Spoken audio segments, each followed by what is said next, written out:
Turkey is leading the charge on the way down of the rapid loss of value of emerging market currencies. After the introduction of new tariffs, Turkey is feeling the immediate effects, which has then spread throughout the other emerging markets. There seems to be fewer and fewer choices for investors. Who stands to gain from this?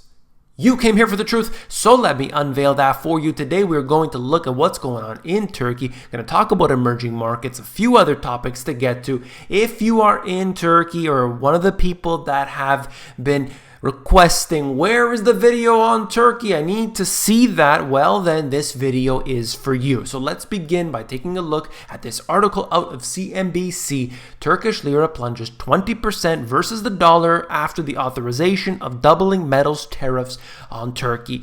This, to me, is extremely important, not just if you're in Turkey, but I'm going to show you the ripple effect, okay? So hang on to that information, a lot of charts to show you today, but first this article out of the AFP. Turkey lira crashes to new lows as market alarm grows. I'm going to show you the contagion, how that takes place. Turkey's embattled lira on Friday hit new record lows against the US dollar and the euro, losing over 7% in value as strains with the US showed no signs of abating and fears grew over the exposure of European banks. I'm going to show you a chart on that as well. So this is going on here. It's not just Turkey that's affected. You have to understand the way this all works. The lira has now lost over a third of its value against both the dollar and the euro this year, with the currency battered by both concerns over domestic economic policy and the political situation. A third of your currency. Imagine this for a second. If you were holding on to $100, suddenly you have $66. It's like getting sucker punched in the face. That's what has happened to the people holding on to this currency today. 1/3 of the value in 2018 alone. You have been seeing in the news, I've been touching on this point, of course, but look at Venezuela. They're ahead of the pack and everybody with their hyperinflation. Look beyond them. There's Argentina also suffering. You have Brazil in there as well. Turkey has been one of those countries that their currency has been doing terribly over the last little while. I've been trying to track the progress of it and bring that to you. Let's start with the charts here. Emerging markets have been doing so terribly. You can see the currencies declining here. This shows us very clearly just throughout August how brutal this really has been. This shows us a set of different currencies, with Turkey being the red line heading downward. I mean, there's other ones like Argentina and Brazil and so on, but these are nothing in comparison to what has happened to Turkey. And this is just over the last few trading sessions. So if you can't see that, that's from the August 7th till the 10th. So we've got a problem on our hands right now that's going on. So this is throughout 2018, the best spot returns and the worst spot returns. Looking at this here, I'm noticing over the course of 2018, Turkey is in the lead, or perhaps you want to think of that like last place.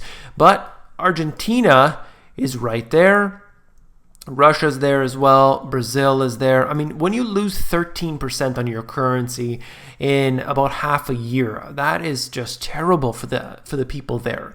And then you take it to Argentina and Turkey. These people are going to suffer. It's not so easy to turn things around when you've lost a third of your currency. Imagine you had your savings in the bank. Suddenly, a third of them are wiped out in a 6-month period. You know, you're going to work, you're doing what you have to do. You can't keep up to date. You can't just say, well, why? I'll just leave, or I'll just buy this asset or that asset. I mean, it doesn't work like that. The average person in particularly like the US, Canada, UK, Australia, they're not necessarily used to inflationary pressures that are this significant. So they just let things happen, and they could do it slowly. The central banks are very, very good at making sure nobody realizes their game. But some of these out there, they don't have the strength in order to be able to make sure that their currencies don't decline this fast. All of them want to decline, but not this fast. So this is in a much shorter time frame here, showing us what has happened with Turkey right here at the bottom of the pack. Argentina not far behind with all the rest of them here, South Africa and so on, all declining in value tremendously throughout 2018. All right, now we're looking at this. We got the the red line is the emerging market currency index itself. The blue line is the ETFs, and you're looking at debt with this gold or brownish color, whatever that is, all on the decline regardless. And this is going, once again, you can see right here, that's the peak that we had in the stock markets late January, and ever since then heading downward. All right, so that's the trend. It's clearly in here. Now you could see this where it has gone, the currency versus the US dollar throughout 2018, bringing it back to January. All right, so looking at this, I'm seeing maybe at perhaps 3.7 to the US dollar. Today we stand over 6. Over 6. So in no time at all, it's going to go to 50% of its value versus the US dollar. Now you might think to yourself, if you're not aware or don't know anybody who lives in a hyperinflationary scenario today, you can ask them how it works. Everything is priced in US dollars. That means everything in that country is going to get more expensive. And you might think, but that doesn't make any sense. Why would something in Turkey become more expensive if I'm buying food at the store? But everything is priced in US dollar.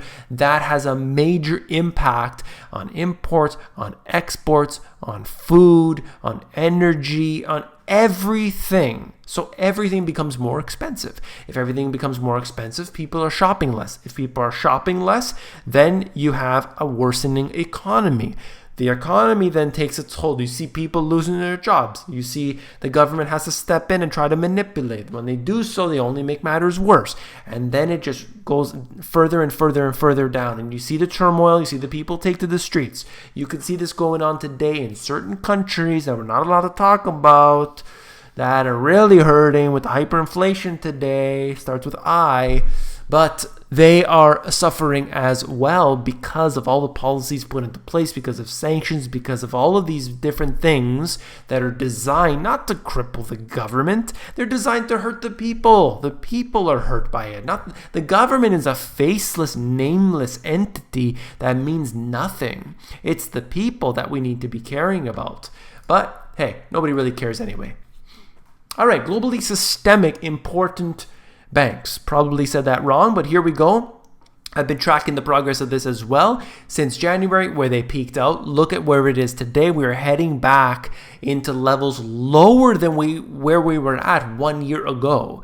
These are the biggest of the big banks in the world, and their stocks continue to decline. This index is very important to watch. You know the too big to fail thing, that whole 2008 time frame. I know a lot of people who bought the FANG stocks today, they probably weren't even born yet in that time frame. But hey, let me just take you through a trip through memory lane. All right, so let's go back into that. Think for a second for yourself. There was a whole bunch of too big to fails. All right, we had the whole Lehman Brothers incident, and Bear Stearns happened, and Northern Rock was a crisis, and everything. All these mega banks, right? And then we found out, well, they're holding on to a whole bunch of garbage, and that's kind of gonna destroy the entire financial system. Oh, right, that I remember that.